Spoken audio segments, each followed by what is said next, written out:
Welcome to the Rim Break Rodeo. We hope this video helps. You start by forcing the camera into AP mode so you can talk to it directly. Reset the unit for 5-10 seconds until the LED indicates hotspot mode. Once done, switch your phone to the camera's Wi-Fi or a local 4 GHz hotspot you control. Make sure mobile data is off. Open the manufacturer app and choose Manual or AP Setup. This avoids QR scanning by letting the app configure the camera via a direct connection. Once connected to the camera's SSID, switch back to the app and pick Manual or AP Setup. The app will detect the direct link. Enter your home Wi-Fi SSID and password exactly, making sure you select the 4 GHz network versus 5 GHz.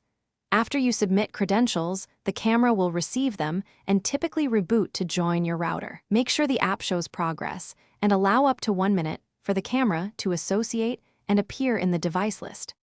Finish by confirming a live video feed in the app and immediately change the default admin password for security.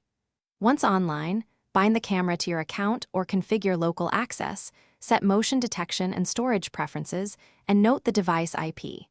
If the camera never appears, try one key troubleshooting tip. Make sure the router and phone use 4 GHz, disable mobile data on your phone, move closer, and if needed, perform a factory reset, then repeat the AP/manual steps. Thanks for watching. Consider subscribing if we helped you.